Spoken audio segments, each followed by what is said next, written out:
This committee is focused on readiness. Today, although unfortunately you're not reading about it in the press or anything, marks the 75th anniversary of the outbreak of the Korean War, which is a real lesson in American readiness that I think we in the Senate and hopefully in the armed services continue to learn from today, because that was a outbreak of that war was a real lesson in hard knocks in terms of readiness, and it's something I think we all need to remember. And of course, to the remaining American veterans of the Korean War, we want to thank them for their service. I've never liked the term the Forgotten War. I think it should be called the Noble War, because it was the United States coming to save a country from a communist invasion, many of whom we didn't know, and young Americans sacrificed in enormous ways, 37,000 killed in action. And we, in our country, unfortunately, barely even talk about that war. So I wanted to begin by that. Our committee meets today to receive testimony on the department's military construction, energy installations, environmental and base closure programs in the review of the Defense Authorization request of Fiscal 2026. I would like to welcome Assistant Secretary Marks to his first hearing since his recent confirmation. So, Mr. Secretary, welcome, and congratulate you and look forward to working closely with you in this very important role for our military and the Pentagon. I also thank the other esteemed witnesses for being here today and for their continued service to our country. Each of you play an important role in ensuring our armed forces are ready at a moment's notice to defend our country. But right now we are facing problems and challenges that are detrimental to that objective. While our personnel are the backbone of our military, the installations are what bring them together. Simply put, our decaying facilities are causing significant issues with regard to our warfighters, and the locations and resilience of our bases could serve as a detriment to our national security during wartime. With that in mind, I want to discuss our current basing posture in the Indo-Pacific in the context of dispersal, survivability, and logistics, including for bulk fuel and energy requirements. I believe we have over-concentrated our basing and force posture in the Indo-Pacific at places like Guam, and we should look for opportunities to both disperse and harden these facilities, make them more resilient, and position ourselves to better support operational and strategic maneuver in a contested environment in this critical AOR. I would like to hear from each of you on the implementation of the FY25 National Defense Authorization requirement to achieve 4% plant replacement value by 2030. This requirement came after a lack of priority from the services that led to crumbling infrastructure in many areas across the United States and the world. This has only driven up the cost and damaged service readiness. We must take immediate action to mitigate this damage for many of these facilities throughout the world. As Chairman Wicker said during the Air Force posture hearing, this is the law of the land. I would additionally like to discuss any updates each of you have in improving and maintaining unaccompanied housing. The poor living conditions, which unfortunately include sewage overflow, mold, mildew, broken windows, decrease the quality of life and readiness for service members, mostly junior enlisted, and their families, which of course negatively impacts readiness across the services. We must ensure that our service members are not living in barracks that do not meet the standards set by the Department of Defense. Additionally, your thoughts on the department's work in operational energy and how these systems can transform the modern warfighter are crucial to this committee's work on contested logistics. Finally, I would like to hear from each of the witnesses about your future priorities, since the department did not release the future year's defense program budget through 2030. We are still waiting for that. The challenges we are facing today are the result of years of pushing these problems aside, kicking the can down the road. We must work together to modernize our infrastructure, to give our country and our troops the best footing possible for any contingency that is thrown their way. Again, I want to thank the witnesses for attending today. I look forward to each of yours testimony, and with that, I want to thank my ranking member, Senator Hirono, and ask her for her opening statement. Thank you, Chairman Sullivan. I want to thank each of our witnesses for your years of service, and to the many hardworking civilians in your respective organizations, I thank them. This subcommittee remains focused on ensuring that the Department of Defense is equipped not only to meet today's operational requirements, but also to strengthen the long-term resilience, readiness, and well-being of our military installations. And I appreciate your engagement on each of these critical issues. I have been very focused on infrastructure, and I'm glad that the chair recognizes the importance of modernizing and repairing our infrastructure, which we have not done a very good job on. And I want to begin by expressing concern regarding this department's ability to deliver timely, efficient, and cost-effective infrastructure. Construction delays and cost overruns undermine readiness and public trust. I will ask each of you to identify specific areas where the military construction process can improve and what steps are being taken to enhance accountability and performance. I recognize this is a perennial, pretty much a perennial problem, but when I ask each of you to identify very specific ways that we can do better, I mean very specific, things that are doable, things that we can see the outcomes of the improvements. So please, think about that as I'm finishing my remarks. Another priority area is the quality of military housing, and apparently both the chair and I certainly have visited military housing and see the needs there. So both for families and unaccompanied service members, quality housing directly affects morale, retention, and overall readiness. Significant work still needs to be done.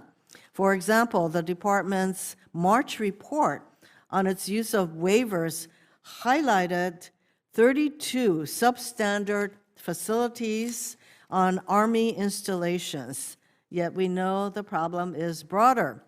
That is why I'm troubled to learn about the Army's plan to divert $1 billion of facility sustainment, restoration, and modernization funding to pay for operations at the southwest border.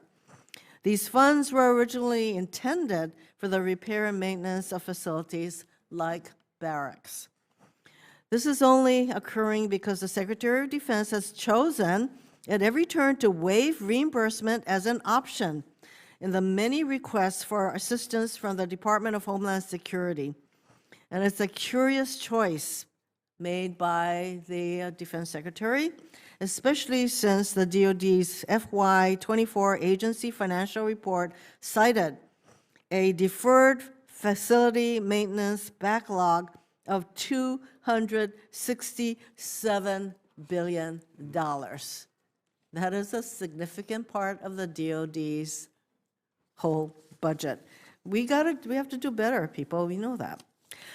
So we need to understand how the department plans to ensure that soldiers have access to safe, well-maintained housing, considering this shift. This committee asked the Army 3 weeks ago for simple details on planned versus executed facility sustainment, restoration, and modernization projects in fiscal year 25, yet we've not received anything to date. So Dr. Waksman, I expect the Army to deliver answers as soon as possible to our requests.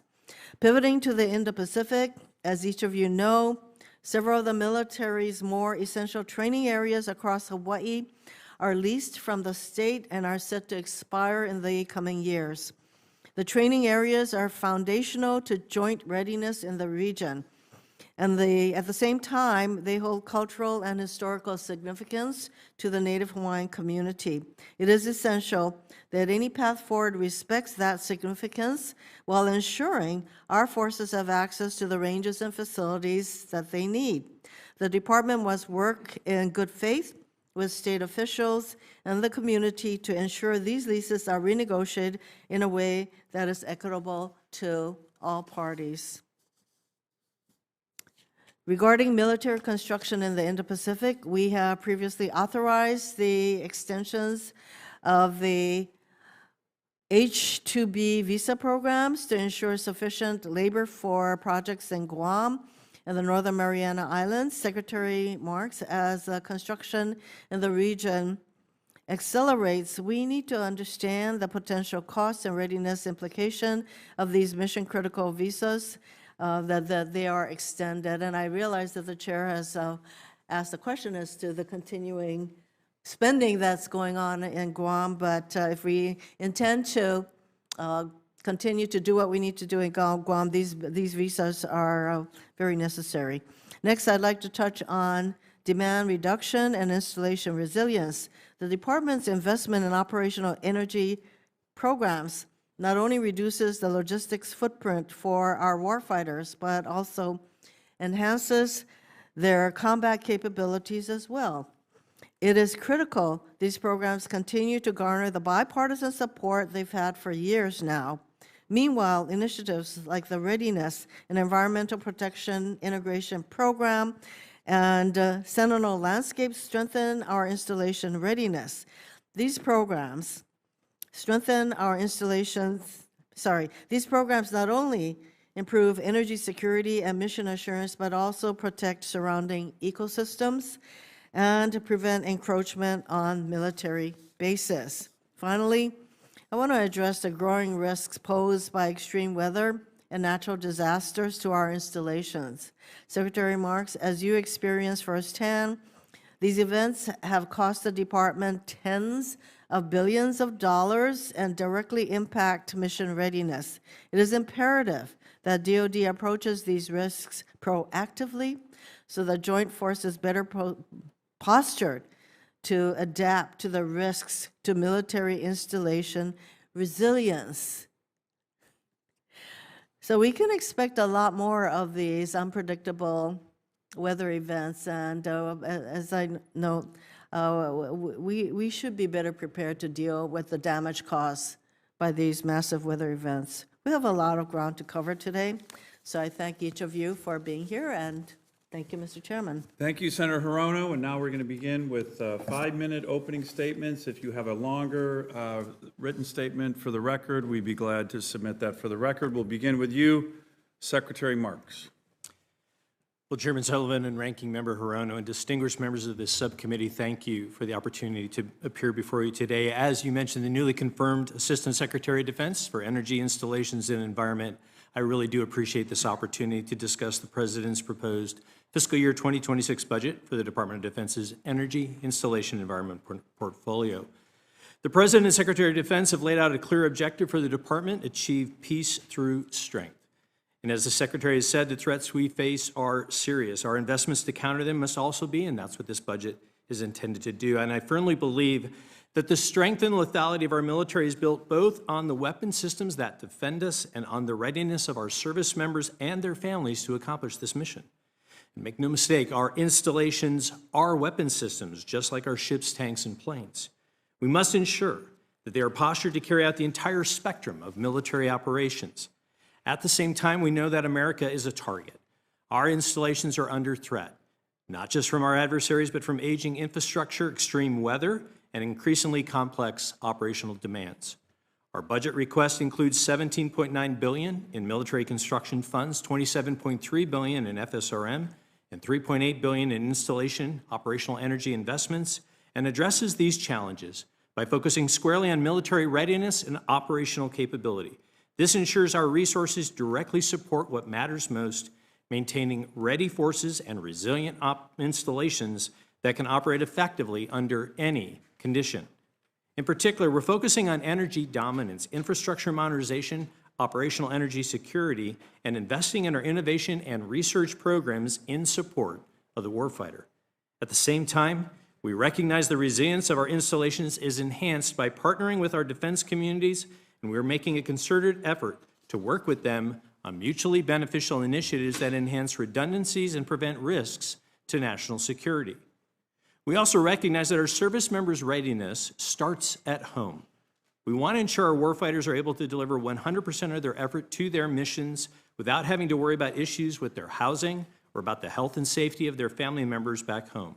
So our $1.9 billion in family housing and $1.2 billion unaccompanied housing request supports our commitment to ensuring that the DoD's housing portfolio provides a positive living experience for military personnel and their families.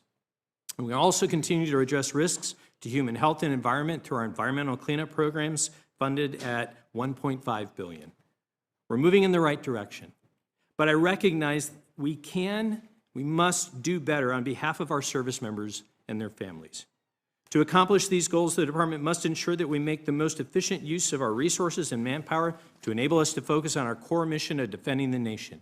EI&E is coordinating several efforts to review current processes and regulations to create efficiencies and reduce costs, including a review of our MILCON and FSRM investment portfolios, real property efficiencies, and a review of our implementation of environmental laws and regulations.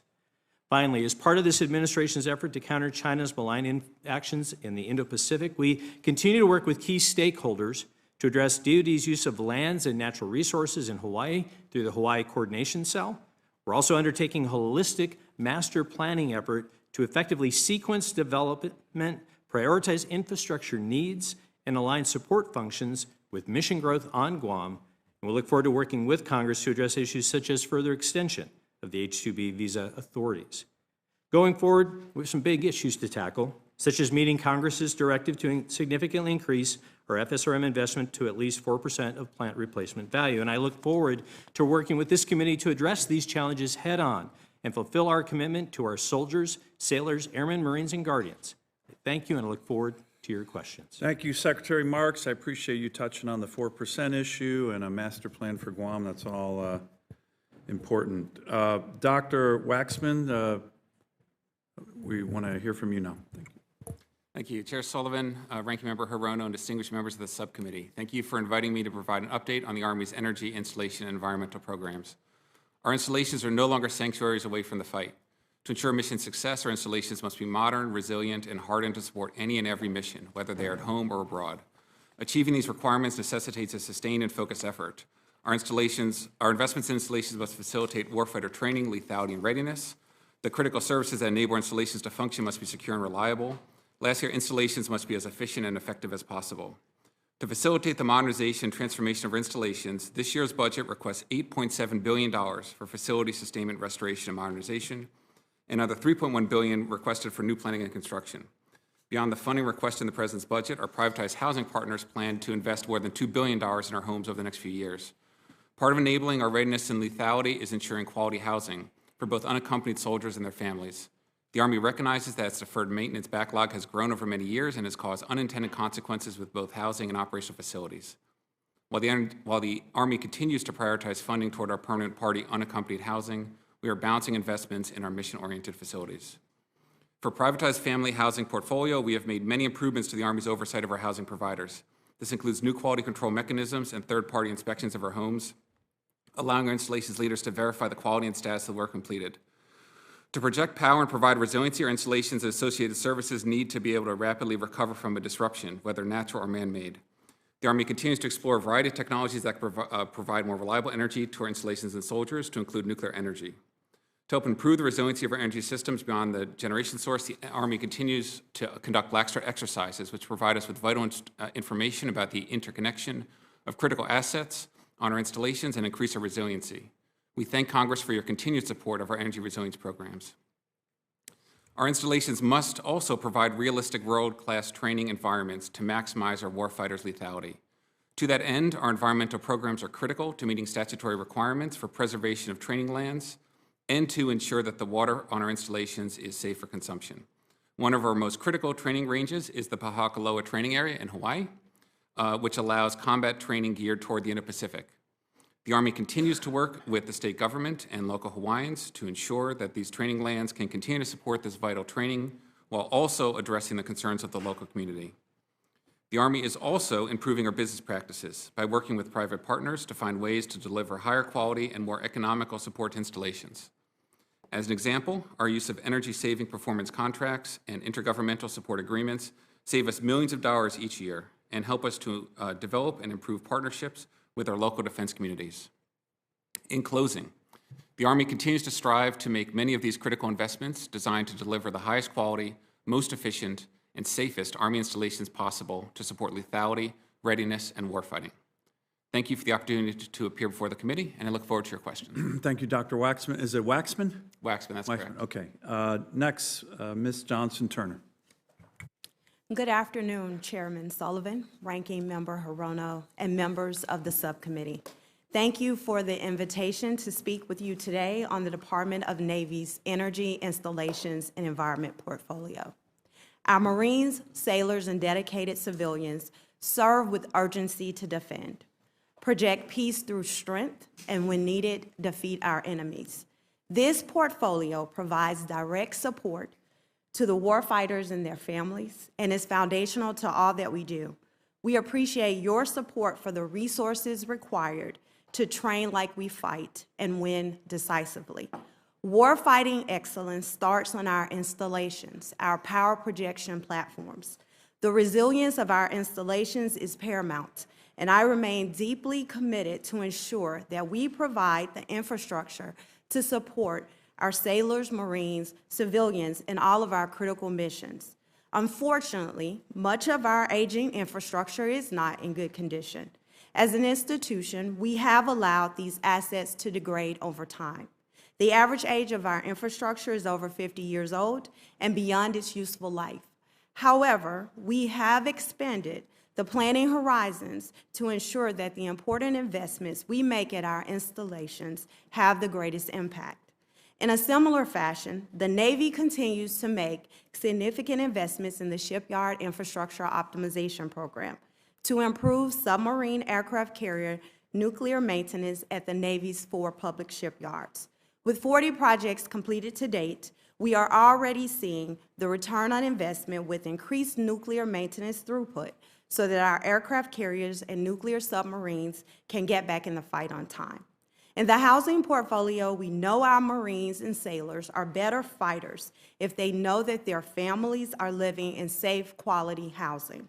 Our housing portfolio must meet appropriate life, health, and safety requirements to provide a positive living experience for our service members and their families.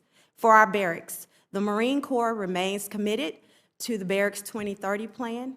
Over the past 24 months, the Marines have initiated repairs and renovations at 23 barracks. In the past 3 years, the Navy has renovated 14 barracks that improves the quality of life for our sailors. With the planned expansion of the public-private venture projects for both the Hampton Roads and San Diego regions, we will provide an additional 11,000 beds. The results are very clear. Expanding PPV across the unaccompanied housing portfolio increases quality of life. We continue to be thankful to Congress for the authorities provided to get after our infrastructure challenges. We are reviewing our critical infrastructure to fully address the gaps in modernization and recapitalization and addressing the challenges and threats to infrastructure. Our work inside the fence line is important to serving as good defense community partners outside the fence line.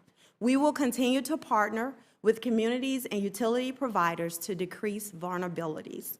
The Department of the Navy is also examining military construction improvements and alternative construction material to deliver resources to the warfighter faster.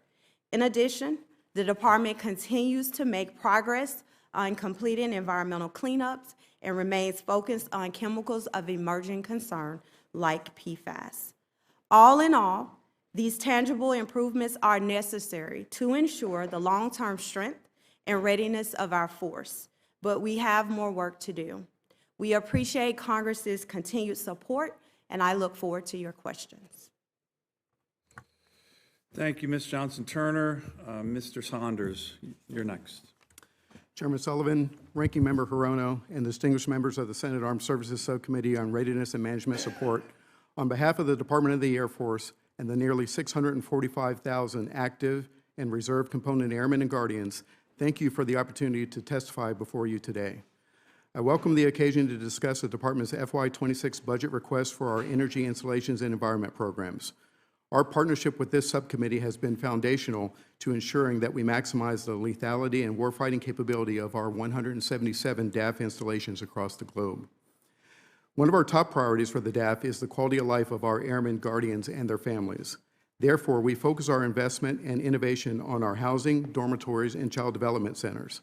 To this end, we have initiated our first ever commercial on-base apartment complex at Edwards Air Force Base and are seeking to privatize our CONUS lodging in order to modernize and ensure robust sustainment. We're also implementing Wi-Fi for service members in our unaccompanied housing. In addition to quality of life, the health and safety of our service members, their families, and the surrounding communities remain among our highest priorities. As such, the DAF remains committed to fulfilling our PFAS-related cleanup responsibilities in accordance with the federal law, implementing the new PFAS drinking water standard, and promoting transparent collaboration and engagement with surrounding communities. Today, the DAF is undeniably focused on ensuring our installations are ready to support air and space operations in an era where China is expanding, modernizing, and diversifying its entire military. As power projection platforms, the readiness of the Department of the Air Force's installations is critical to our national security. The DAF's Installation Infrastructure Action Plan, or I2AP, is the guiding revitalization of our installations to ensure the Air Force and Space Force can deliver combat power with the necessary speed, range, and intensity to deter adversaries. The I2AP sets clear objectives, goals, and key actions to align installations with critical mission capabilities, optimize vital infrastructure, and maximize mission assurance. We appreciate the subcommittee's support for improving our infrastructure with the NDA budget provision on FSRM. This will greatly improve our facility conditions. However, we will struggle to meet this budget requirement in full without first optimizing our inventory. Sustaining the associated excess infrastructure forces us to invest critical dollars in areas that do not directly contribute to warfighting and contributes to significant backlogs in maintenance and repair. Therefore, we're increasing demolition and freeing up scarce resources by pursuing several innovative approaches, such as expanding the use of enhanced use leases, strategic real estate opportunities, and developing city-based opportunities. To that end, this week my team is in Massachusetts working with the state, local, and installation leaders to explore opportunities at Hanscom Air Force Base. To achieve peace through strength, we must also ensure our installations can remain resilient through disruptions. Reducing our reliance on vulnerable energy sources and rapidly fielding emerging technologies is essential to defending the homeland and strengthening deterrence. The DAF continues to pursue microgrids and utilize third-party financing and innovative partnerships to modernize and improve resiliency. We're also steadfast in our pursuit of commercial microreactor technology, to include a recent announcement of a notice of intent to award a power purchase agreement at Eielson Air Force Base in Alaska. In closing, the DAF is committed to ensuring our installations provide the nation with the warfighting capability it needs to deter our adversaries and to providing high quality of life for our airmen, guardians, and their families to ensure we maintain a lethal and combat credible force. Thank you for your continued support of our airmen and guardians, and I look forward to taking your questions. Thank you, Ms. Saunders, Mr. Saunders. I'll begin the questioning here. And I highlighted this, and I'd like to start with you, Secretary Marks, and maybe talk to or mention this to each of the other witnesses. The current projected MILCON in Guam, and I'm not saying Guam is not strategically important, it is, but they go up from $4.7 billion in current projects to over $46 billion in planned future projects. Secretary of the Navy mentioned to me after his visit, he thought the number was north of $50 billion. And I have raised this as an issue where I just think the strategic imagination of our leadership has been lacking, whereby with our Indo-PACOM commanders. The current one I have a deep respect for. The previous one, Admiral Aquilino, I also had deep respect for. But there's a sense that everything is defaulting to Guam, every service. And it creates, in my view, strategic vulnerabilities, particularly if there's a war with China. With all of our forces on one relatively small island, this, I think, creates huge vulnerabilities. So, Secretary Marks, can you touch on that? You say you have a holistic Guam master plan that you guys are looking at. I'm assuming it's going to start to look at a more dispersed force in Indo-PACOM and not come to this issue of a default to Guam literally on everything. $50 billion in MILCON when half the Marine Corps and the Navy are already out there seems to me not very smart. Senator, thank you for that, and I know you're a deep student of history. You and I have spoken of that before, so I completely understand the perspective as you go there. As I referred to, that was part of when we began this understanding as I came in to look at a holistic picture of where we're putting things. This affects not only the Indo-Pacific, but here in the homeland as well, as we look at our real estate, as our holdings, as well as the cost of everything that we are doing. And part of that is working with our combatant commanders that you mentioned, not only Admiral Paparo, but also General Guillo, in terms of what is the correct force laydown, where do those things need to be, and then balancing that with the cost that we need to get there. And so we've just, at least from my seat, begun to take a harder look at that. I understand your concerns of that, and Senator, I would love to come back to you and discuss that further as I can get a little bit more insight into it. Good. I'm glad you're undertaking that initiative. I appreciate that. I commend you for that. Do you have a timeline by which you want to get that study done? You know, sometimes, as you know, in big bureaucracies, DOD being one, when they want something to go away, they say, hey, we're going to study it, and we'll get back to you senators in 3 years. How about giving a little timeline on that? Yes, Senator, I've not yet set one to my team. They're trying to give me a better understanding. I will tell you, though, that both visits to Alaska, to Indo-PACOM, and to NORTHCOM are all being planned right now for me because I want to sit down with each one of them. I think we're planning a visit with your staff in August to go out to Alaska. So Great. that is really the timeline I'm on, is I need to be able to sit down with each of them, have this conversation, and continue to drive that planning ahead. So I will come back to you with that when we work our plannings. Let me ask, because we have other equities in terms, I appreciate that answer. In terms of services, Mr. Saunders, obviously the Air Force is very heavily invested in Guam. Again, I worry about a couple well-placed missiles in Anderson Airfield is gone, right? Ms. Johnson-Turner, you know, the Marines are, I'm not sure how public it is, but kind of resisting having 8,000 Marines on Guam, no place to train. The housing is enormously expensive to build just to get a couple Marine barracks up. Do you have, either of you have any concerns about the Air Force or the Marine Corps and Navy being over-concentrated in Guam with so many forces and so much MILCON in one place in the Indo-Pacific?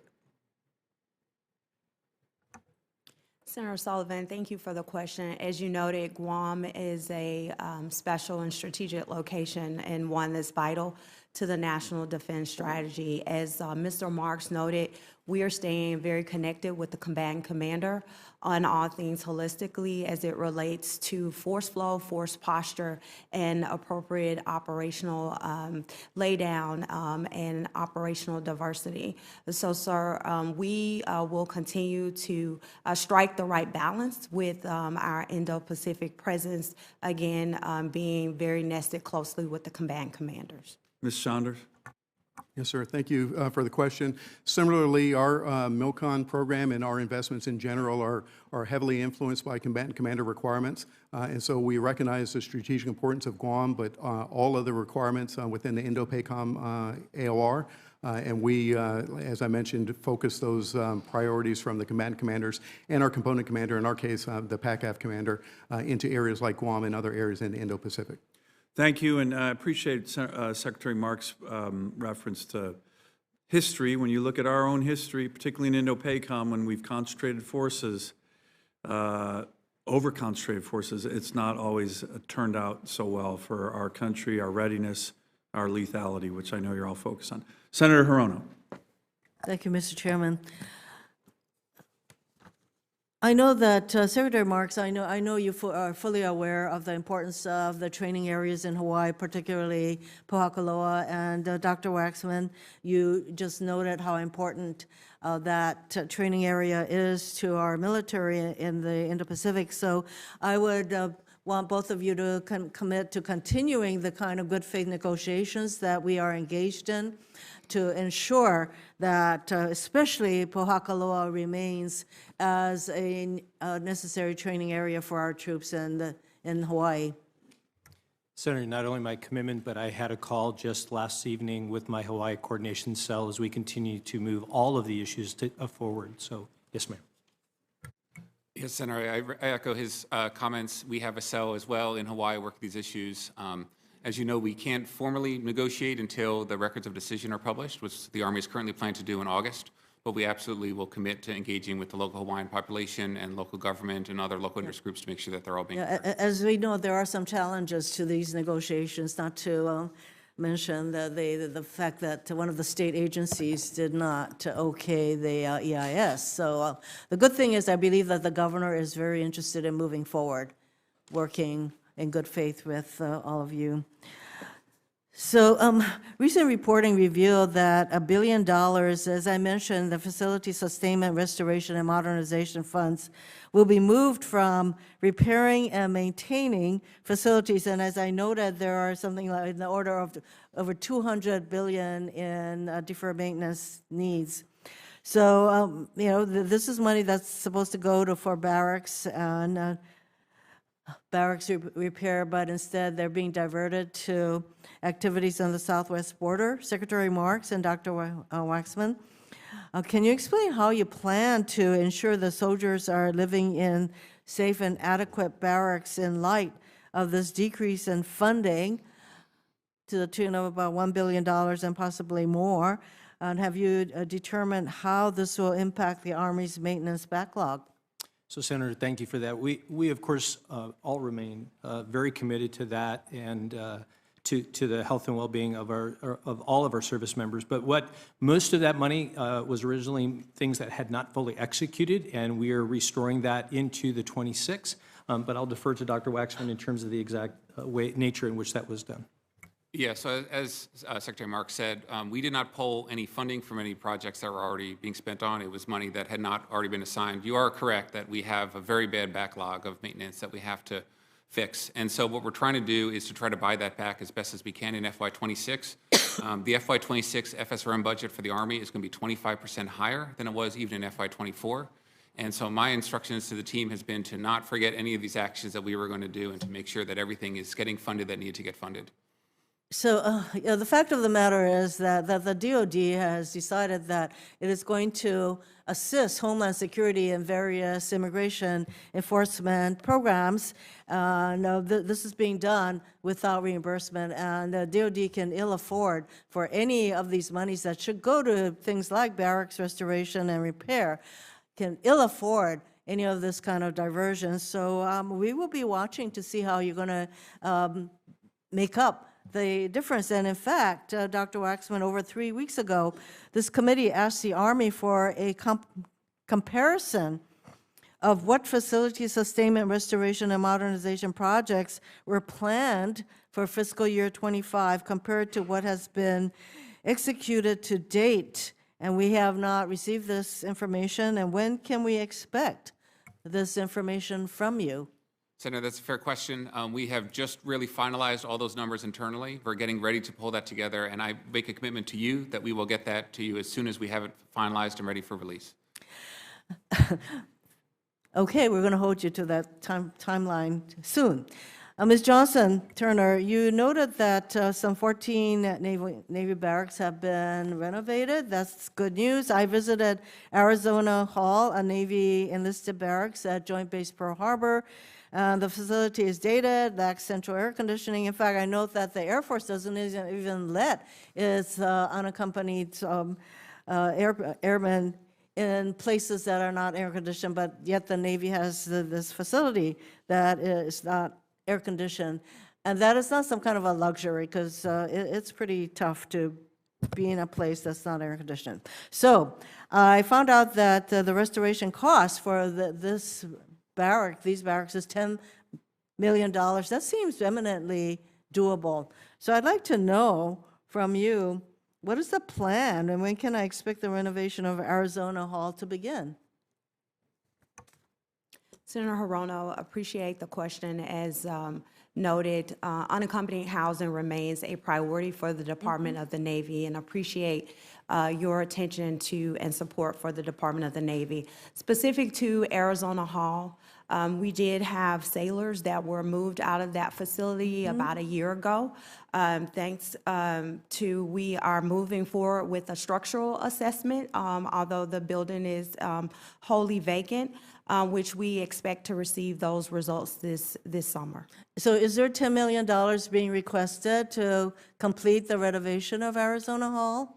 Senator, I will have to get back to you on the specific amount. I think part of it was now that the facility is vacated and there is no sailors or other service members residing, was to get the structural assessment and determine next steps. You may not have the specific amount, but can you tell me if this is happening in this budget?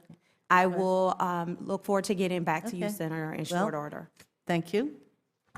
Thank you, Senator Hirono. Senator Fisher. Thank you, Mr. Chairman, and thank you all for being here today.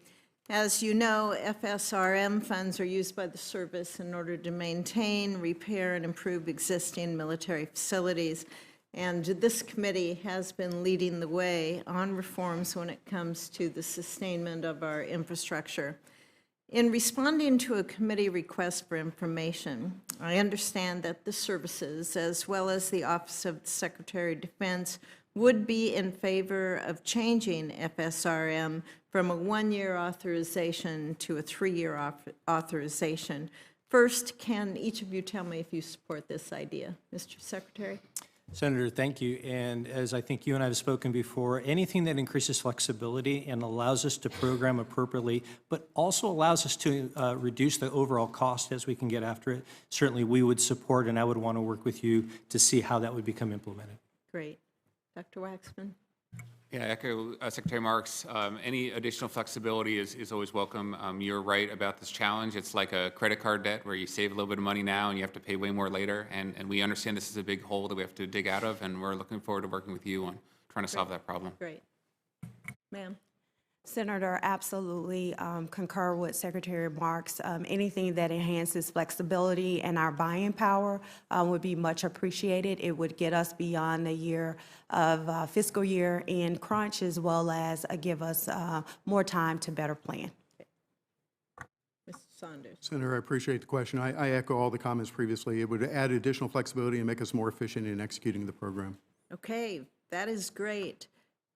So if you're in support of this, why hasn't Congress seen a legislative proposal on this topic or seen any kind of change in your annual budget request?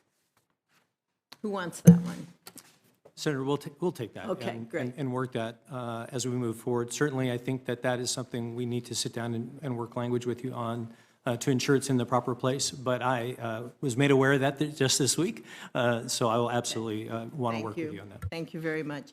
Mr. Saunders, as you know, in March of 2019, Offutt Air Force Base in Nebraska experienced a massive flood, forcing displacement of 3,200 people and causing millions of dollars in damage. 6 years later, that rebuilding is still in progress, but I would like to highlight that in a testament to the resiliency and fortitude, the airmen of Offutt Air Force Base have maintained full mission capability throughout this entire time. However, these same airmen are having to execute their missions out of aging facilities that are not suited to the task.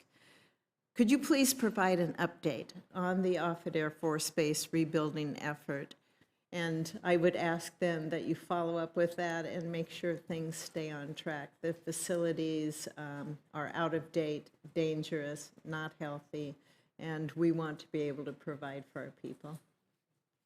Senator Fisher, thank you for that question. We share your same interest in ensuring that we restore the facilities to, operational condition and that we provide high-quality facilities for our airmen that are working at a critical location at Offutt. In this case, throughout the FY19 through 24 program, we've invested about $988 million in that national disaster recovery effort so far. It's 11 separate projects that are awarded, and as you noted, some of them are still in construction, and I remain committed, as you've asked, to keep a pulse on that to ensure that we continue to execute that program. Thank you very much. Mr. Secretary, what steps are we taking across our installations to ensure that that critical infrastructure and the industrial control systems are protected? At a lot of these installations, that we have to make sure that they're protected, that they're hardened, just as much as we worry about the technology. Senator, I really appreciate that question because that is critical to everything that we do. And we have such a dependency on our community partners in that, right? Our unified or our utility providers and how we operate with that. In fact, I am meeting with several of them tomorrow to discuss how we collectively can get after this problem and certainly focus our investments on ways that make us not only resilient from just an energy dominance, energy security and redundancy position, but also, as you mentioned, the cybersecurity that goes along with that. And I certainly think from an efficiency perspective, our ability to digitally monitor the work that we do is also important to our future efforts, and we'll be prioritizing that as we move it. As we're looking at the coordination, not just with industry partners, but across the services as well, do you have any thoughts on how we can improve on that? Well, I think certainly, as Dr. Waksman, all the services do, our Black Start exercises are beginning to reveal to us some of those abilities of places where those redundancies lack.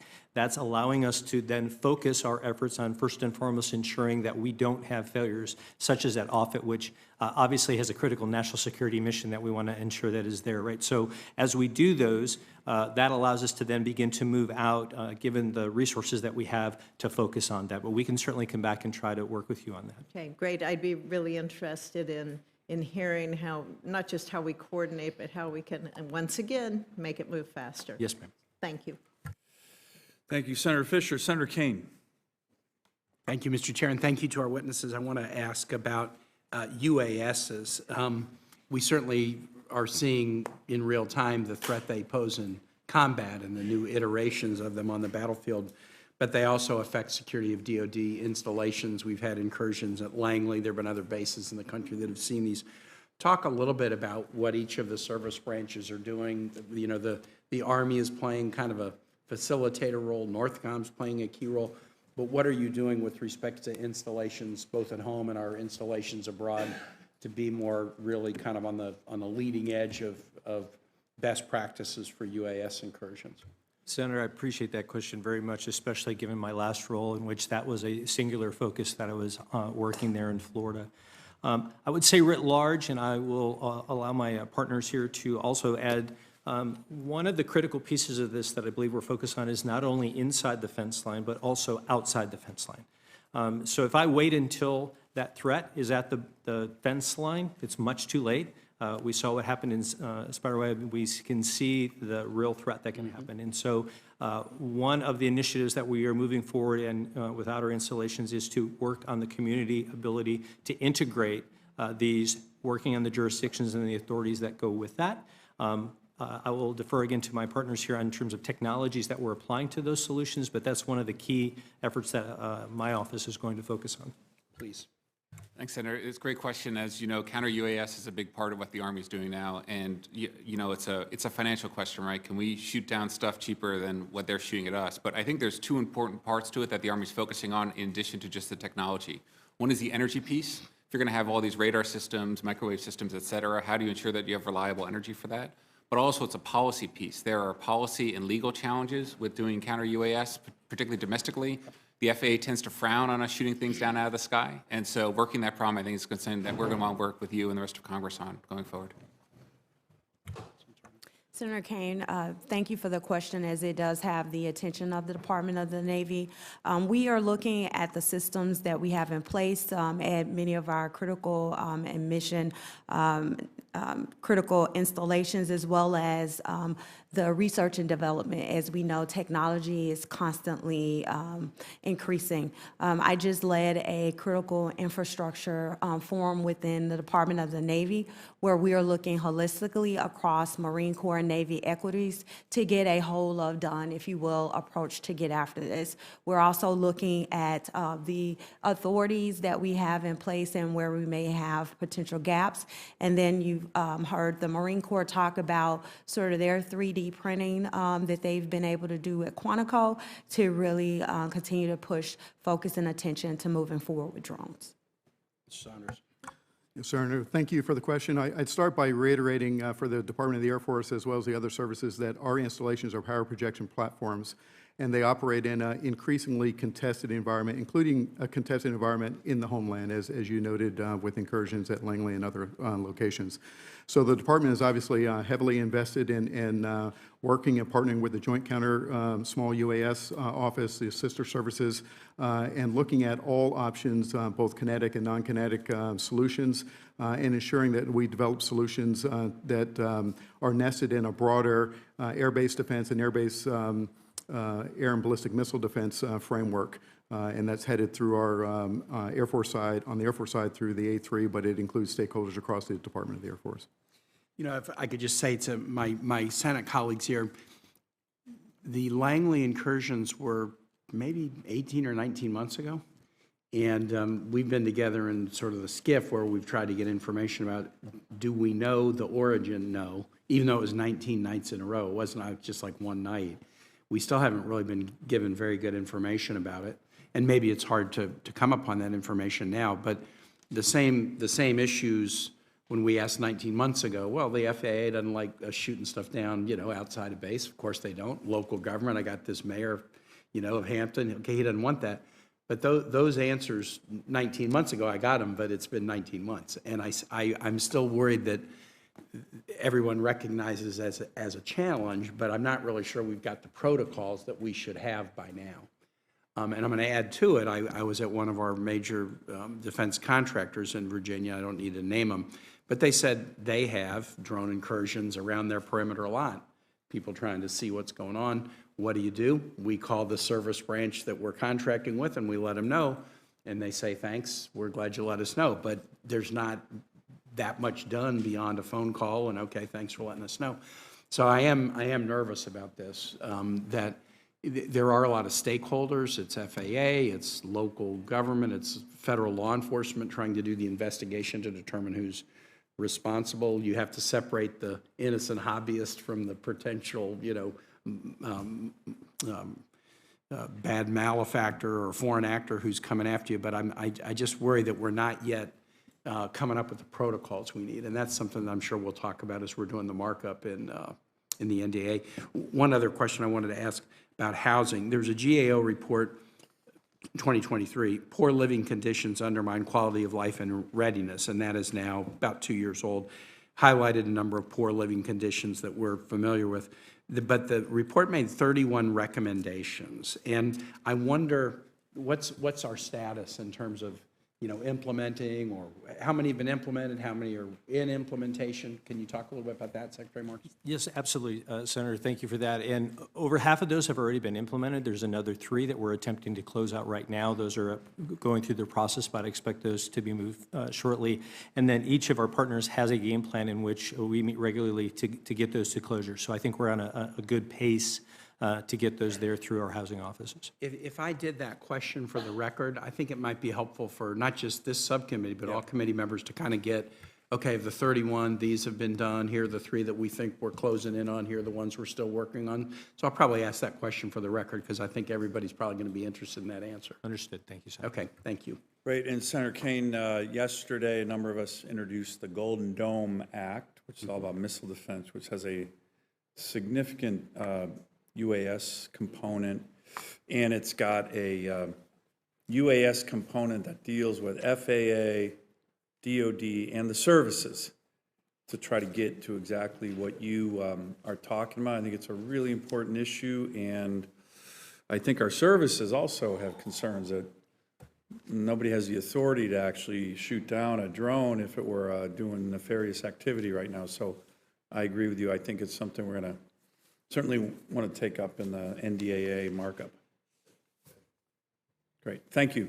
Well, we're going to go to second round of questions here, and I'll begin with you, Secretary Marks. One of the issues, you're probably seeing it, I'm sure all our witnesses have seen it. In terms of MilCon, one of the challenges we have is the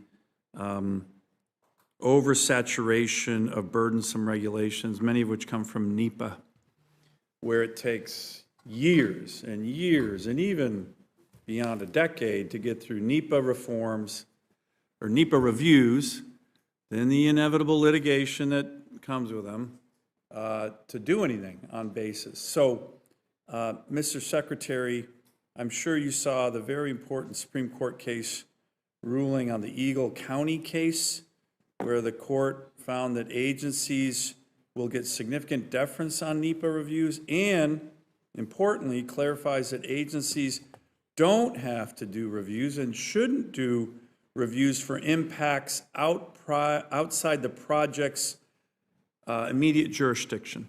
So have you started to incorporate that into your DOD NEPA analysis? And importantly, like for example on Guam, I know that the Department of Interior was doing a huge NEPA review on some of the base housing related to Guam, incorporating that with the other agencies that might be doing NEPA analysis on military bases to more quickly streamline MilCon projects, which often can take a decade or more because of NEPA red tape. Senator, absolutely, and in fact, since I've been in the seat, that's been a high priority to try to get after that, working with our partners in ways in which we can accelerate that while still acknowledging our legal and policy responsibilities, of course. One of those, of course, is the team has looked at opportunities there. Where can we use KTEX? Where can we use other abilities to move that forward, shrink those timelines, again, while still meeting those. I'll defer to my partners if they have recent examples, but we hope to bring that forward very soon. And I agree with you. I've experienced that personally, where the standard answer to any environmental answer is, well, it'll be 2 years from now before I come back to you with an answer. That to me is an unacceptable answer. Yeah, not acceptable. It's a dangerous world out there, and we can't. It is, absolutely so. We wouldn't be saying that, during World War II or any other times. We need to up the tempo. Let me turn to the very important issue. A number of you have talked about the issue of energy. And one element, and you don't want to repeat rumors, but one of the things that I've heard rumors on, again, in the Indo-Pacific region is the lack of energy storage as a detriment to prosecuting warfighting plans in the Indo-Pacific, particularly even exacerbated more because of the closure at the Red Hill fuel facility in Hawaii. So is that something that you're hearing about from the combatant commanders? In one of the areas that you and I talked about during your confirmation process, Secretary Marks, was the former base at Adak, which in addition to having 2 8,000-foot runways, a sub-base, has one of the largest and still operational fuel depots in the world. 22 million gallons of fuel can be stored there. But what are our challenges with regard to fuel, a war-fighting capability that we need in Indo-PACOM, particularly given the Red Hill fuel facility shutdown? And I believe ADAC offers a really important element for Indo-PACOM fuel logistics. A lot of people don't know, if you look at a map, ADAC is over 1,000 miles west of Hawaii. And it's in the AOR, very far out in the AOR. Senator, I appreciate that. And I've been tracking both Admiral Paparo's and General Guillau's comments to you about those issues.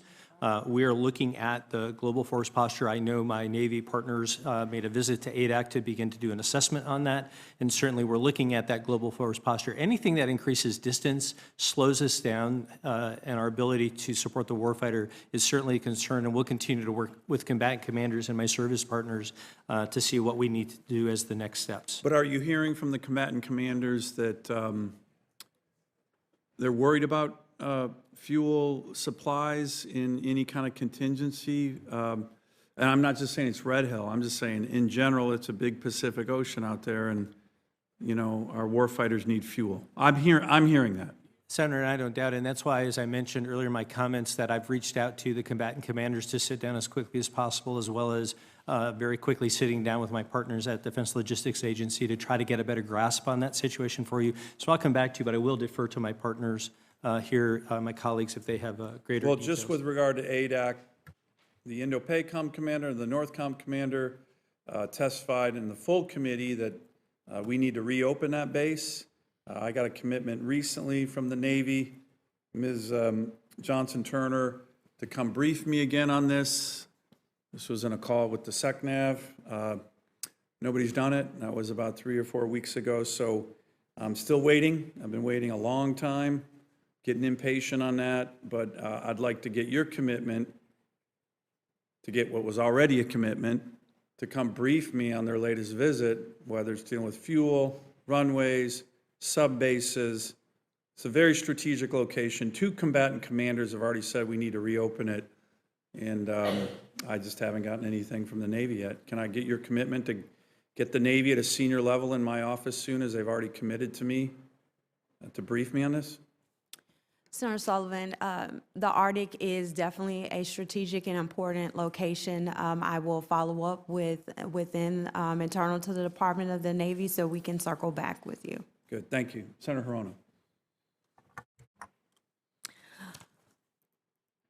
The question about, any questions about reopening Red Hill is going to require a lot of thought, because these were massive facilities. It was a massive Just for the record, I facility. didn't say anything about reopening Red Hill. Well, that's what it sounded like. No, I'm not saying that at all. I'm saying Oh, good. the Navy needs to use ADAC as a replacement to Red Hill. Okay, I know how sensitive Red Hill is. That's Alaska. I would not touch Red Hill. Encroach. That's your area.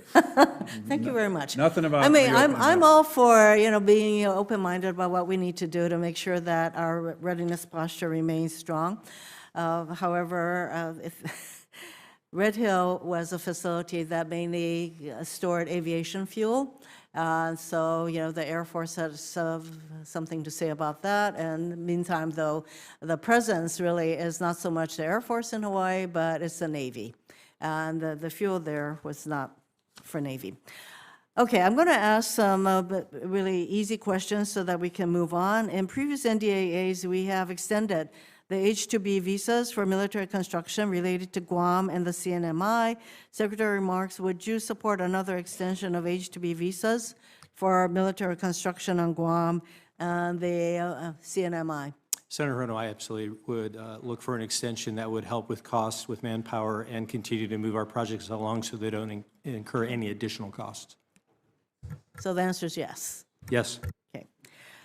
I did mention in my opening that I wanted each of you to discuss very briefly, but specifically, some ideas to improve the military construction process.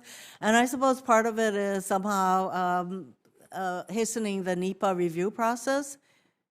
But do you have any specific ideas on what we can do to hasten military construction? We do, Senator, and we've looked right now at ideas such as accelerated design build, so bringing in the teams Yes. earlier, bundling projects so that we can accelerate those, right? One large project moving through quickly, if we can do that. But I would also look at things that I've asked our team to investigate, such as the use of artificial intelligence solutions to move the projects along more quickly.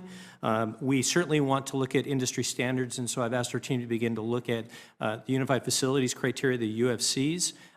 Basically, in a broad sense, anything that would restrict us from moving forward that is contrary to either industry standards or contrary to law, we need to identify those and try to remove the restrictions that allow us to get things done quickly to the proper standards. So the things like design build, are you implementing that kind of a process to speed up the building process? That is absolutely something we want to move forward as quickly as possible. So if you I will have come back- specific examples how that is working, please I will submit come back them. to you with one. Yes, ma'am. And is the Secretary speaking for the rest of you? Do the rest of you have other ideas on what we can do to speed up the process? Yes, I think what you're referring to is the design-build process, which has been demonstrated by other agencies to work faster. There's also the progressive design-build process, which we'd like to explore. That is not something that we currently have authority to do, but that's really the best practices in private sector, and we're happy to work with Congress to see if that authority can be extended. So Anything to add? Senator Hirono, concur with Secretary Marks and Dr. Waksman. The other thing that I would say is we have really benefited from the authority that Congress provided to us for the OTA pilot. We've learned a lot of lessons, tried to move out with industrialized construction, if you will, to get us as close as we can to progressive design build, but being able to further leverage OTA authority and military construction would be of great benefit.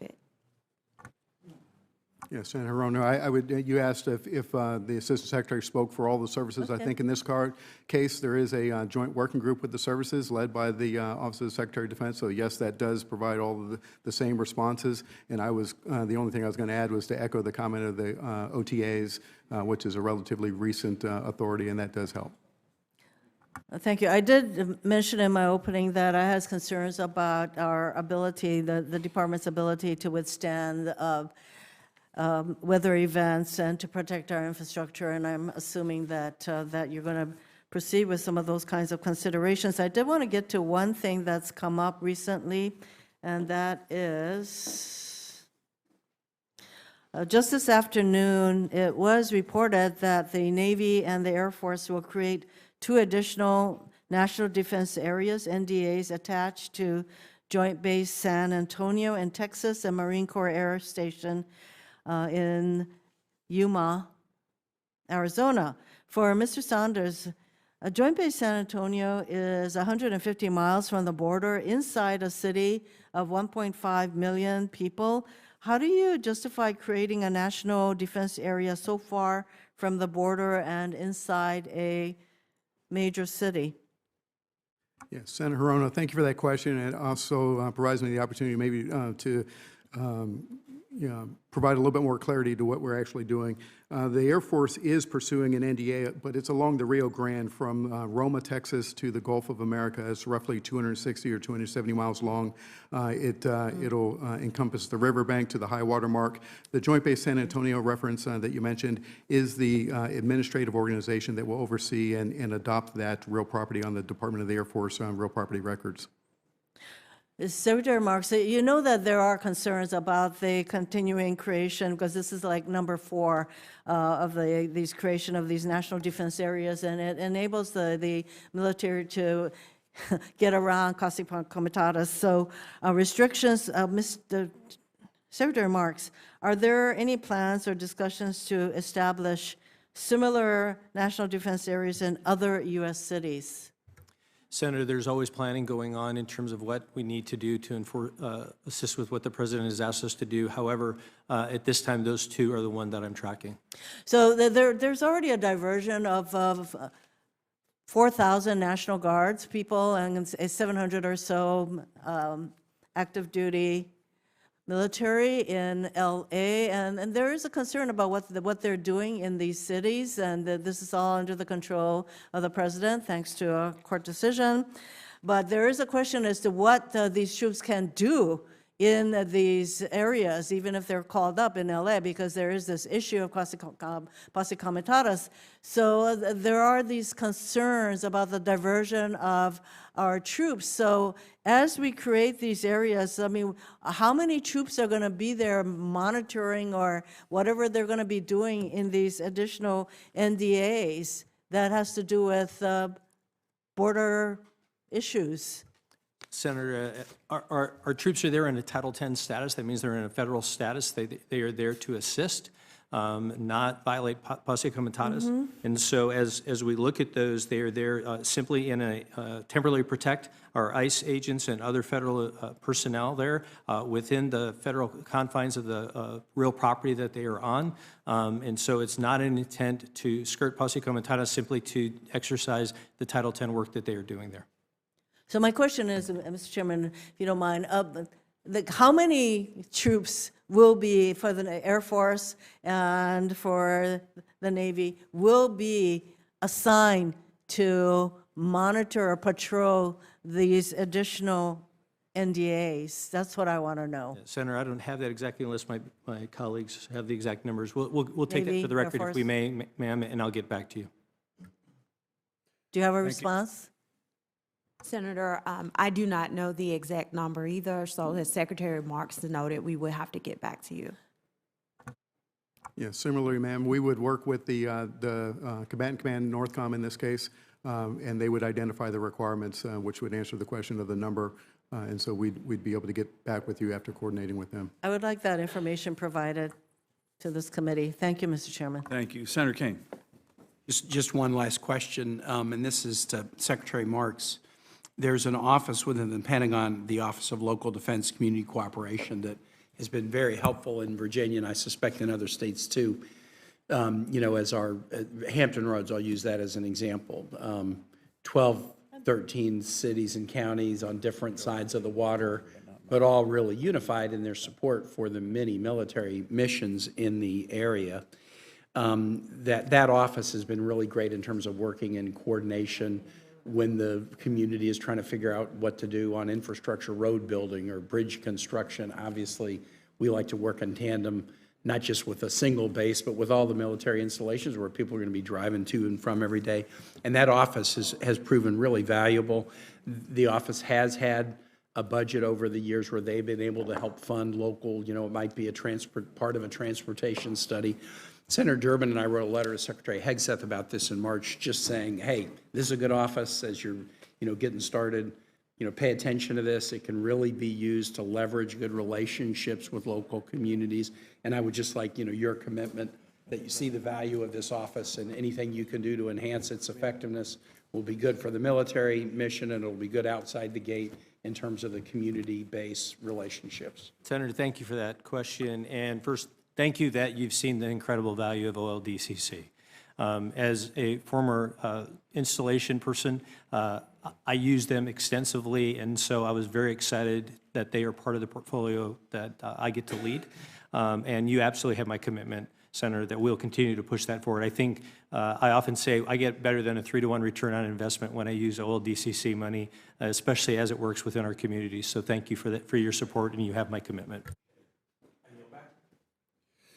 Thank you, Senator Kane. I want to talk a little bit more on the, you know, Mr. Secretary, I mentioned the dispersal of forces in the Indo-Pacific that just made strategic sense, but there's also a operational need. I have a chart I'm trying to get here, but I've shown it to many of you. I've brought it to many hearings, and it's all the activity we're getting in the North Pacific, in the Arctic, with regard to Russian and Chinese incursions into our airspace, our ADIZ in Alaska, and our EEZ into our waters. In the last 3 years, we've had a whole host of Russian Bear bomber missions and Chinese naval task forces in an unprecedented manner, joint Russian and Chinese strategic bomber task forces and naval task forces. So the need for infrastructure from which to project American power in this part of the world, refuel, intercept these incursions is really, really important. So can I talk to you about that just briefly, Secretary Marks, as you're looking at the laydown? You need dispersion because you don't want to get attacked, but you also need dispersion and force projection capability because this is the homeland, right? This is the northern border, and they are very active up there.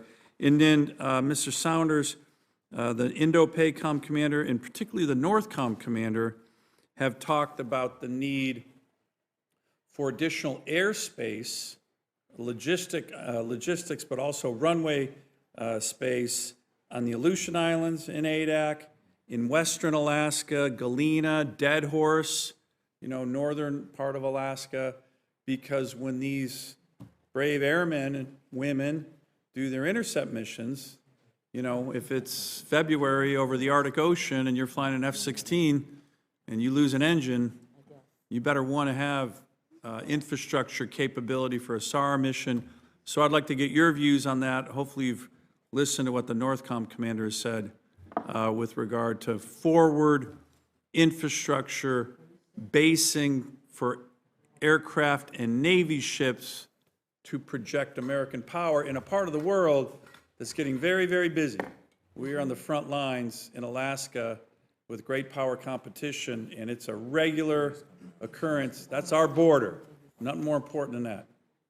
Senator, I appreciate that and the level of detail as you have laid out. And in fact, as I mentioned to you in my hearing, as goes Alaska Defense, so goes Homeland Defense. Yeah. Right. So I agree with you there. Senator, the development of the National Defense Strategy that we're working on, we owe that to the Secretary here by August, focuses on Arctic maritime strategy, Arctic strategy. I would also echo General Guillau's comments, which he as well stated that when you're at those long distances, having the ability to launch SAR, as you mentioned, is of critical importance. And so what I would want to continue to do, Senator, is one, acknowledge you have the threat, I think, assessment exactly correct. Yeah. And I think from there is working through the process as we do both the National Defense Strategy, the protection of that, and how that works to protect U.S. interests up there is of vital importance. We'll continue to focus on that as we move forward, but I'll defer to my colleague. Great. Mr. Saunders, you probably heard General Guillaume talking about, air station capability at Adak, right? There's two 8,000-foot runways there right now with fuel, as I mentioned. In Galena, which, as you know, that's Western Alaska, used to be or interior kind of Western Alaska, used to be a Air Base. King Salmon, that's another area, used to be Air Force Air Base. Dead Horse, which is the most northern part of Alaska, where there's a civilian airport there, but the ability to launch SAR rescue missions there is really, really important.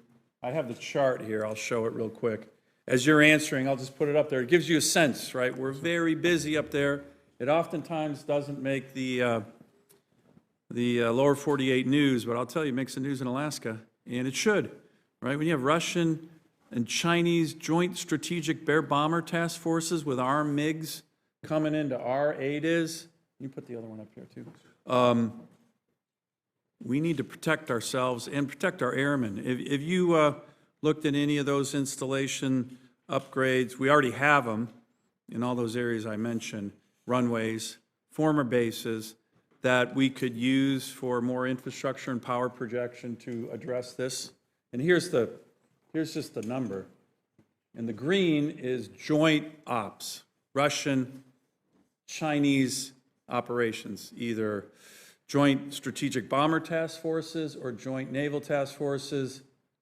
And heck, we even got a balloon task force when the Chinese sent their spy balloons over Alaska, which our Air Force did a great job of shooting down. Do you have an update on that? Yeah, Senator Sullivan, thank you for that.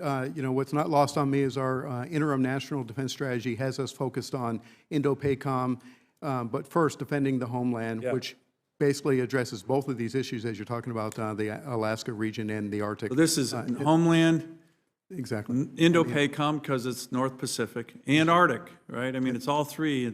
I was meeting with the incoming Supreme Allied Commander he had his confirmation hearing yesterday. You look at Alaska, the other thing that's really important, but also challenging, and Mr. Secretary, that's why you're so important. You have the seams of all these different combatant commands, right? You have NORTHCOM, you have EUCOM, Russia, you have Indo-PACOM, and you have STRATCOM because of all our missile defenses in Alaska. That's 3-4 critical combatant commands right there in that part of the world, and that's why our adversaries are all over it, coming to our territory. So I'm sorry I interrupted, but you want to unpack that Absolutely. comment a little bit more? No, it's really just reiterating your point that, our focus is on the Indo-PACOM and defending the homeland and these other areas. As I mentioned in an earlier discussion, we also prioritize our combatant commander requirements. So as those combatant commanders identify requirements and increase their priority within those requirements, that influences our priorities for both MILCON and FSRM investments, and that would be no different in these areas that you described. The only other piece I would add with respect to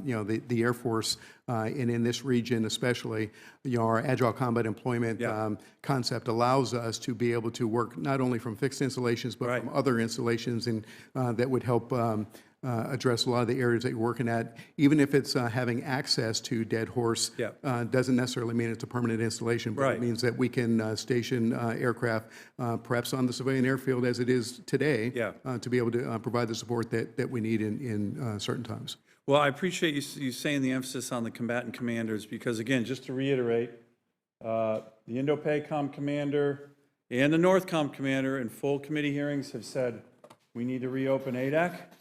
Right there, that's 1,000 miles west of Hawaii. That is real strategic terrain. That's the gateway to the Arctic. That is on China and Russia's flank. When I've talked about reopening ADAC, the Chinese Communist Party goes nuts. They hate it, which to me is a good thing, right? And then you have all the different NORTHCOM commander requests. That's Dead Horse, Utqiagvik area, Galena, King Salmon, all out here, but these are critical areas that the NORTHCOM and Indo-PACOM commander have both said that they need. So we'll want to work with you, Mr. Secretary, and your counterparts here on making those a reality. Let me turn to the topic of energy. And Mr. Secretary, you've already talked about the importance of, energy dominance, energy resilience. I think some of the other witnesses have talked about that. As you're aware, because you and I talked about it during your confirmation process, the President himself, the Commander-in-Chief, has really highlighted the Alaska LNG project. And the reason that's so important, you might want to put that Alaska map up again. The reason that is so important for our country, it has huge potential both for energy security for America, reducing the trade deficit. The estimates of this large-scale LNG project are about $10 billion annual trade deficit reduction if we are sending LNG to our allies in Japan and Korea, Taiwan, Thailand, the Philippines, India. But very importantly for your position and all of your positions is energy resilience for our bases. So right now, that pipeline, natural gas is up here. We're looking at building a big pipeline that would parallel the Alaska oil pipeline, Trans-Alaska Pipeline, and an LNG export facility here on the Kenai Peninsula. So, Mr. Secretary, as you and I have talked about, do you believe a pipeline like that, which will go right past critical bases at Fort Wainwright, at Eielson, at J-Bear, that's a 100-year supply of clean-burning Alaska natural gas, which our bases in Alaska need. Could our bases benefit from that kind of redundant, very, very reliable and resilient supply of energy for our military bases, for both regular use and use during time of war? Senator, absolutely, and we've been watching with great interest where this goes. Certainly diversity of energy sources is critically important, as we've discussed, and we would continue to be very interested to see as this moves forward how that could be integrated into our facilities. Great. And then the second component of this, as I've already mentioned, the President, you may have seen, highlighted this project in his State of the Union address. He highlighted this project in a meeting with the Japanese Prime Minister. He highlighted this project in a recent phone call with the previous president of Korea, the interim president there.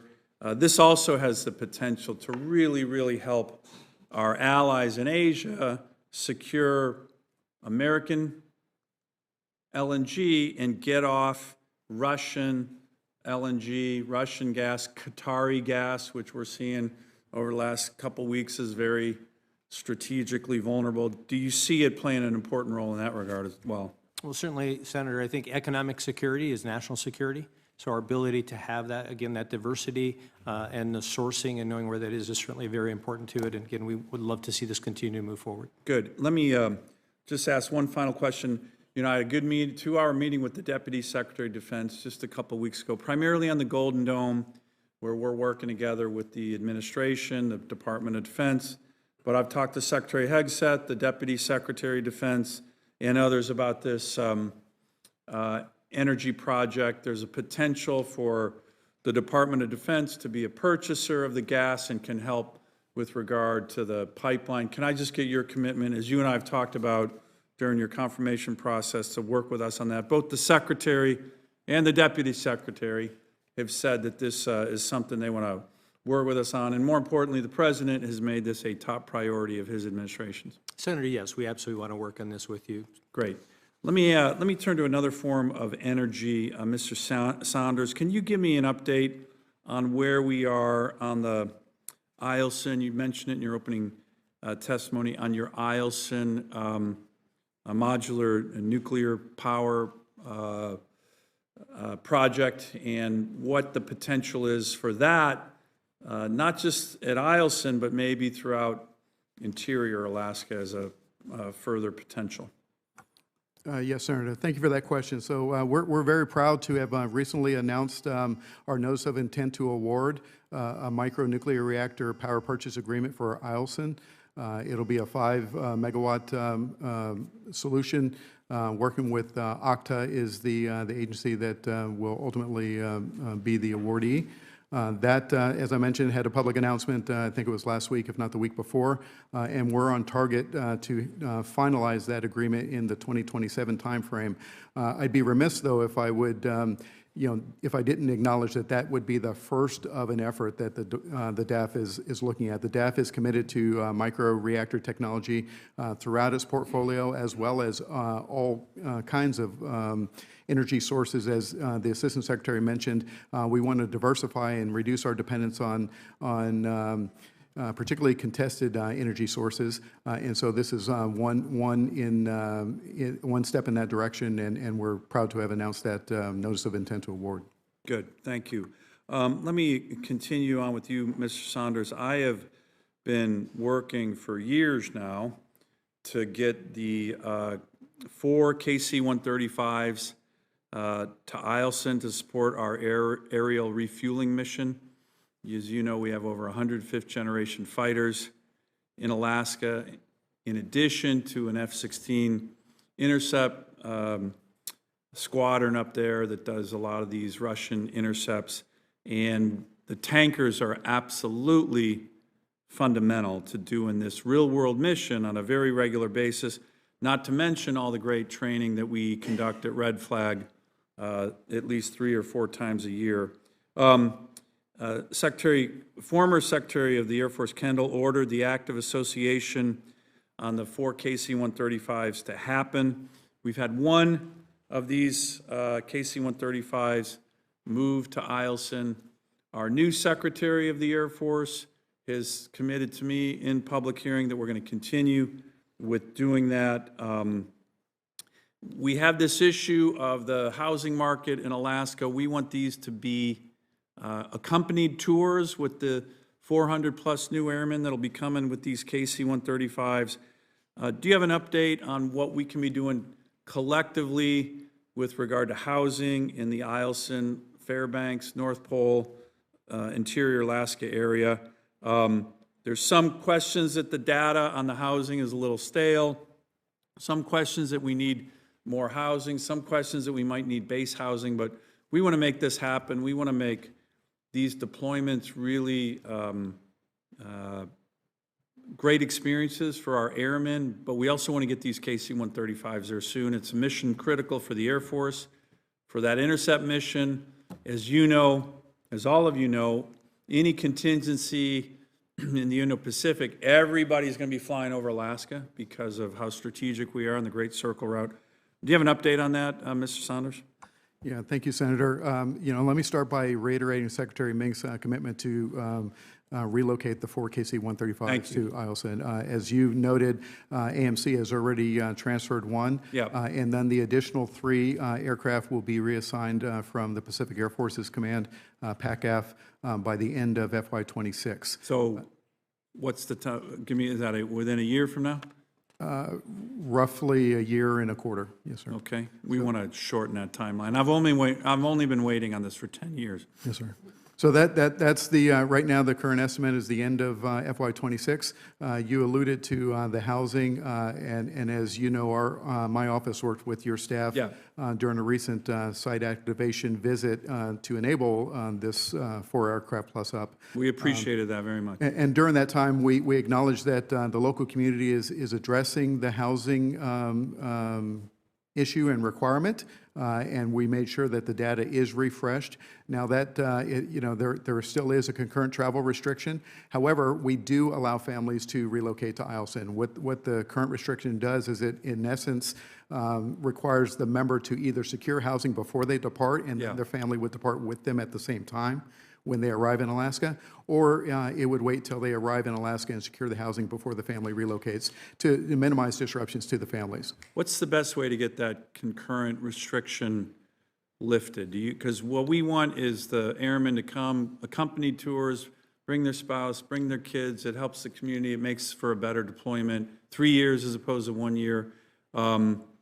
Do you have Senator, any recommendations for us? I We want to agree. work with you on this. I agree with you wholeheartedly. As a former military member and a military dependent, I grew up in a military family. Traveling with your family is obviously what we want to do. In this case, the PACAF commander has the travel restriction, and they keep pulse on the requirement. And so I need to defer to the PACAF commander as to when that requirement would change.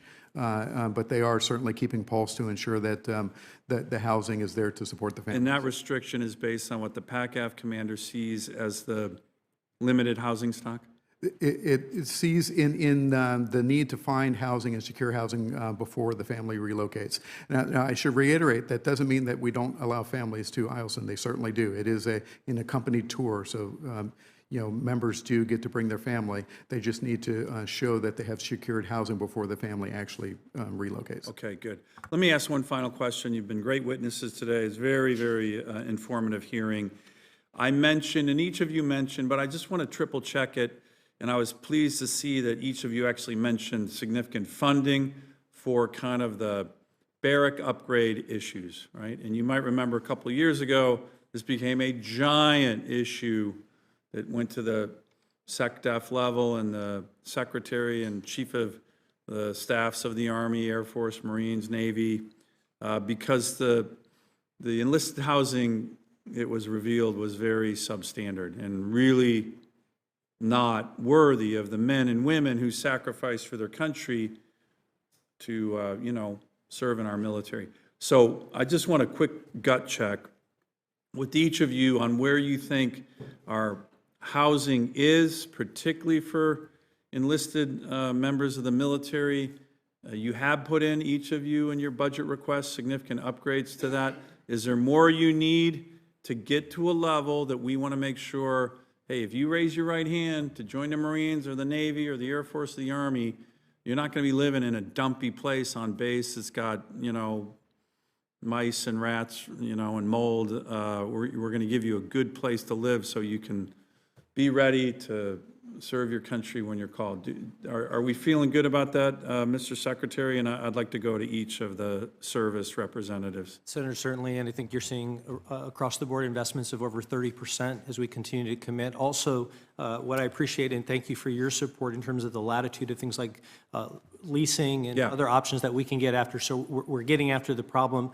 Certainly, we need to keep the pressure on. By the way, we want to give you that authority to be creative. It's not always a cookie-cutter approach in different communities. It can be a creative mix of different things. Living out in town, not everybody lives on base, but we need to make sure they're getting those good housing. Yes, sir. Good. Mr. Waksman? Or Dr. Waksman? No problem. So I notice you're a PhD nuclear physicist, so, you know, that's impressive. That's why I want to call you doctor. It's not as complex as barracks, sir. So we have an index that we've been using to look at barracks quality, BCI, and so the scary number is a score of 70. If barracks is below 70, it's considered poor or failing. The most recent time the Army looked at this, 14% of our barracks are below that metric, so it's totally unacceptable. We have a plan in our budget. I know we haven't released the FIDEP, but we have a plan to get everything above 70 before 2030. Good. And then we're working with OSD on a plan to actually, beyond that, get to even scores of 80 for all of And our did barracks. you put in a significant budget request, you believe, in this year's budget on this topic? I forgot what yours was, but it sounded like it was in a couple billions of dollars. Yes, sir. We believe that the budget for FY26 gets us on that glide path to 2030. Okay, great. Our next witness. Senator, thank you for the question. Yes, unaccompanied housing remains a priority within the Department of the Navy. Our Secretary just, as it relates to the Navy, asked for 100% inspection, and the Marine Corps did this in 2024. We are continuing to stay focused on that. On the Navy side, we are looking at improving overall quality of life with our Forging Communities of Excellence plan. And on the Marine Corps side, we have Barracks 2030 that gets after, you know, putting more focus on renovating and right-sizing the portfolio as far as updating our furnishings on a more frequent basis, as well as civilian managers. So all in all, lots of investment. We are definitely in the done looking at all of the solutions, whether it's PPV, leasing, or other avenues to get us to get the quality of housing that our sailors and our Marines deserve. Good answer. Mr. Saunders, you can wrap it up. Yep. Yeah, the Department of the Air Force also certainly has a high standard for our unaccompanied housing, as well as our members with families in either in off-base housing to provide them support, or in our privatized housing or our military family housing, or government-owned housing, I should say. With respect to the unaccompanied housing, we're investing heavily there. In this current FIDEP period, it's about a threefold investment compared to the previous FIDEP. And so roughly $1.1 billion invested from the period of 2022 to 2026, which, like I said, is about 3 times higher than the previous 5-year plan. We have a dorm master plan that guides our investments. Similarly, we track on building condition index, and we work on the worst case first. We've got investments funded both this year, next fiscal year, and then obviously planned throughout the FIDEP. We would just, if there were additional directed funding available to us, we certainly would apply that to our master plan to reduce the timeline in addressing all those requirements. Great, good. Well, I'm glad to see all the services are focused on this important priority. It's a priority of mine. It's a priority of the Senate Armed Services Committee. Well, with that, I appreciate the witnesses. Excellent job during this hearing. We will, if there's additional questions for the record, we will submit those within the next 4 days, and we respectfully ask you to try to get those returned to this subcommittee within the next 2 weeks. And with that, thanks again. This hearing is adjourned.